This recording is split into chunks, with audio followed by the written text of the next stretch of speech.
mbretëresh, Kleopatra. Thonë se kureshtja e vrau Macen, por askush nuk e përmend çfarë i bën ajo arkeologëve, të cilët i shkojnë pas të pamundurës.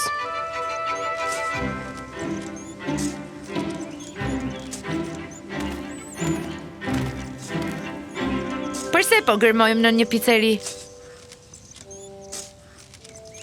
Radari që depërton në tokë tregoi struktura anormale 12 metra poshtë, dhe që raja ishte e lirë. Omara, anomalojs është një shprehje për ose do të na i bëj karrierat tona, ose do na i mbyll ato në mënyrë spektakolare. Doktoresh Nadine ka kaluar 15 vjet duke studiuar qytetrime të vdekura. Sot, njëri prej tyre është gati të kthejë nderin. Oh, nënë e shenjtë, çfarë? Kjo nuk duhet të ekzistoj.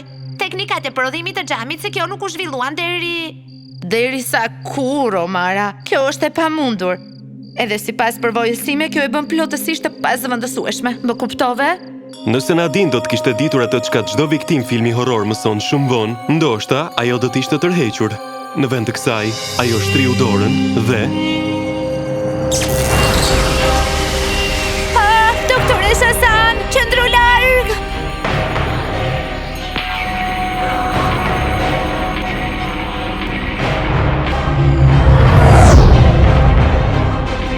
Nëse unë nuk kthehem, publikohu lumtimin tim dhe kujdesu për macet time. Doktoresh! Omara mbeti e vetme, goj hapur, duke vështruar vendin ku shefja e saj sapo u zhduk në ajër. Mirë, Nadine, ose ke pësuar një krizë nervore shumë të veçantë,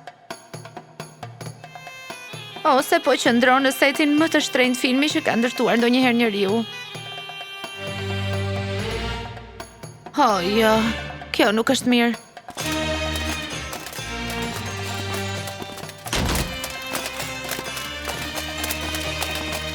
Përshëndetje. Dhoma e pronit ishte e dizajnuar për t'i bërë vizitorët të ndihen të parëndësishëm. Kjo gjë funksionoi të gjithë, përveç generalëve romak me ndje mëdhenj, dhe duket se gjithashtu arkeologëve të shpërngulur. Prit, a është kjo mbretëresha Kleopatra? Jam një fanse e madhe saj. Mblidhe vete, Nadine. Afro. Mbretëresh, unë jam doktoresh Nadine. Vi nga vendet të largëta me njohuri që mund t'i shërbej në Egjiptit. Doktor, ky nuk është një titull që unë e njoh. Flet si një studiues, por me një ritëm që tregon se je lindur shumë larg nga këtu. Zonjë, dua të them, mbretëresha ime. Unë vi nga vende ku lavdia e Egjiptit studiohet edhe kujtohet. Emri juaj qarkullon me nderim në toka që as nuk keni dëgjuar kur. Shumë nga ata që kërkojnë audiencë më lavdërojnë fuqin. Ti flet për trashëgiminë time. Ose je një profet, një grua e çmendur, ose diçka shumë më interesante. Kam qenë akuzuar për të treja, mbretëresha ime. Më pëlqen sinqeriteti. Vështirë se ndodh në gjykatën time. Çfarë dini ju për sfidat aktuale të Egjiptit? Ky ishte një terren i rrezikshëm. Një fjalë e gabuar mund ta bënte atë të ekzekutohej si spiune. E di se Egjipti përballet me kërcënime nga brenda dhe jashtë. Se mençuria qëndron në sigurimin e besnikërisë së popullit përmes prosperitetit, jo vetëm ceremonive. Se njohuria është fuqi, edhe Egjipti ka qenë gjithmonë ruajtës i njohurive. Flet si dikush që ka lexuar fundin e një drame para se të shkonte në shfaqje. Do të mbetesh si këshilltari imi. Madhëria juaj, mendoni se ja blen t'i zëmbes kësaj gruaje? Kapiten, besoj të ataj që i shërbejnë Egjiptit. Ajo do të provoj vlerën e saj, ose unë do të mësoj diçka të vlefshme. Nili kishte dështuar. 3000 vjet histori i kishin mësuar Kleopatrës se kur lumi nuk përmbytet, faraonët bien.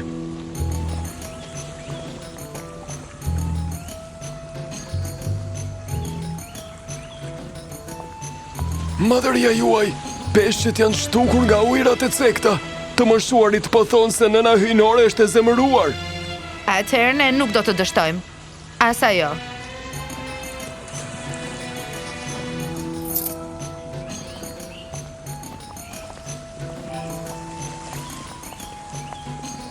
O mere o lëre, ky është çmimi për një thes selbi.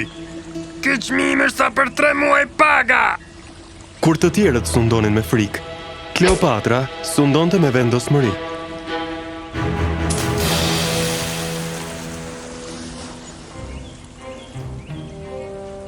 Hapni magazinat mbretërore. Çmimet e muajit të kaluar për të gjithë. Ato depo janë për pallatin. Pallati i shërben popullit të tij, jo e anasjellta. Kjo do të kushtoj. Çfarë do të bëj Ari nëse mbretëria vdes nga uria? Madhëria juaj, thesari, kemi 3 muaj kohë, në rastin më të mirë. Po nëse paguajmë njerëzit për punën publike, kanale ujitjeje riparime portesh, bamirësia bëhet strategji. Më pëlqen. Pikërisht, kur Nili të përmbytet sërish, do të jeni më të fortë. Një faraon që punon krah për krah me të thjeshtë, këshilltarët e Cezarit do ta shohin këtë si veprim të papërgjegjshëm. Atëherë ata do të mësojnë se mbretëresha e Egjiptit nuk i përkulet askujt. Biblioteka e madhe, dhurata e Egjiptit për të ardhmen. Euklidi, Arkimedi, Eratosstenesi, paraardhësit e mi e mblodhen atë. Unë kam ndërmend ta zgjeroj. Shumë sundimtar ndërtuan monumente për veten e tyre. Ti ndërtove një librari? Monumentet shkërmoqen. Idet qëndrojnë.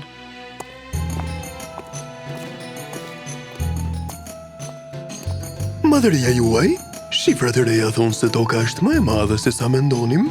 Atëherë anijet tona do të lundrojnë më larg. Njohuria e paprovuar është tash e them. Vërtet mendon se ardhmja e Egjiptit varet nga shkollarët, jo ushtarët? Ushtarët mbrojnë perandorit. Njohuria i ndërton ato. Nadina e kuptoi se po vëzhgonte një udhëheqës 2000 vjet përpara kohës së saj. Ndërkohë, anijet e Julius Cezarit kishin arritur. Vëllai i vogël i Kleopatrës, Ptolemeu, donte që Egjipti të mbetej asnjanës. Prandaj, ai mori kontrollin e portit për të penguar motrën e tij nga çdo aleancë romake. Por Kleopatra po përgatitej për të bërë hyrjen më të famshme në historinë e lashtë. Dukesh nervoze, Nadine. Jam duke parë një legjend në aksion. Kjo është e pabesueshme. Legjendat janë rreziqe të suksesshme për të cilat njerëzit tregojnë histori. Vëllai im mendon se më ka bllokuar jashtë qytetit. Ai po shkon të mësojë ndryshe. Si ndihesh për vëllain tënd që të bllokon rrugën? Ai është një djalë që po përdoret nga këshilltarët e tij. Ata duan që Egjipti të mbetet neutral. Unë dua diçka më guximtare. Për më tepër unë jam 10 vjet.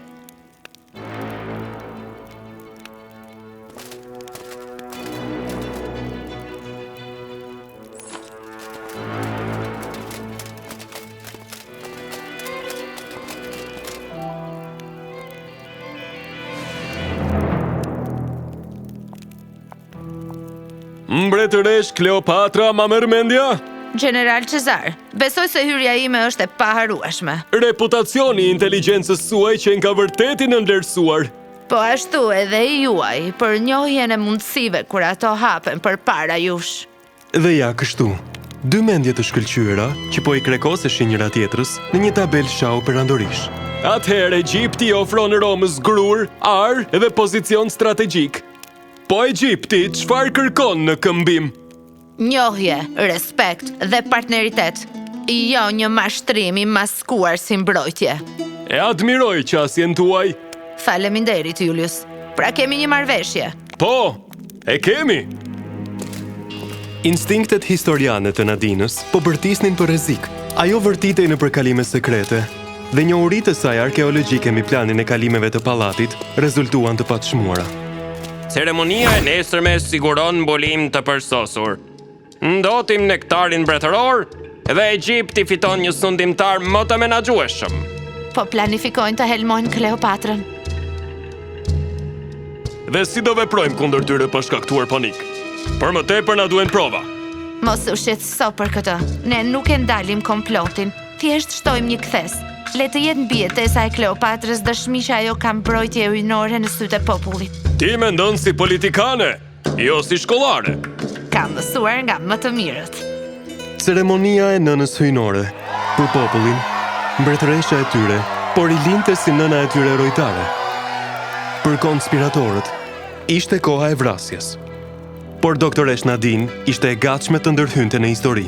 Nën hynore, prano këtë ofrim nga bia e vetë e Egjiptit.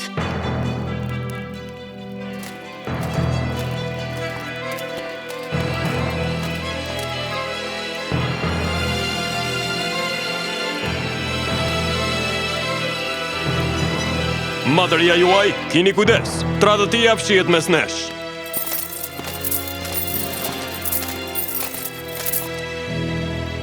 Këta tradhtar kërkuan të njollosin mbretreshën tonë.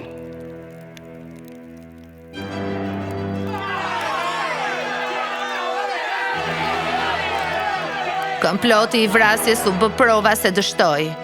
Armiku im forcoi legjitimitetin tim në vend që ta përfundonte atë. Dhe ju, populli im, e pat drejtësinë të shërbyer me sytë tuaj.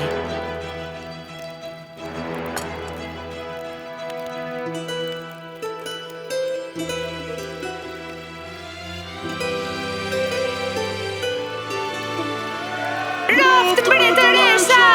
Roft mbretëresha! Relikti që e solli Nadine në të kaluarën kishte një binjak. Edhe Kleopatra e kishte ditur për këtë gjatë gjithë kohës. E kisha dyshuar që nga takimi ynë i parë, njohuria jote, siguria jote për trashëgiminë time, mënyra se si lëviz nëpër pallac si dikush që vjen nga e ardhmja. Ti e di që vije nga e ardhmja? E ardhmja ka më shumë kuptim se shumica e mundësive. Dhe ajo pllaka xhami me të cilin shikon gjithmonë, dhe ky relik janë bërë nga material i ngjashëm. Wow, nuk e kisha menduar këtë. Do t'i të çoj në shtëpi, ose mund të qëndrosh. Nëse qëndroj mund të ndryshoj gjithçka. Historia mund të shpalose ndryshe. Ndoshta disa gjëra janë të destinuara të ndryshohen. Kjo është arsyeja pse erdhe. Çfarë ndodh nëse unë të besoj ty për të marrë vendime të duhura, ashtu siç kam parë të veprosh çdo ditë që kur mbërita? Doktoresh Nadine, beso në veten tënde ashtu siç beson tek unë. Unë besoj se Kleopatra do të mbahet mend sa kohë që njerëzit tregojnë histori.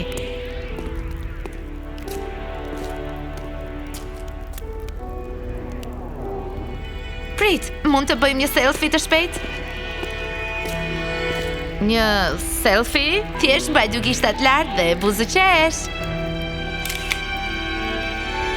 Teksa doktoresh Nadine u rikthye në kohën e saj. Mendoi se mënyra më e mirë për të nderuar historinë nuk ishte të ripërsëriste atë, por ta kuptonte mjaftueshëm thellë për të mësuar rreth saj.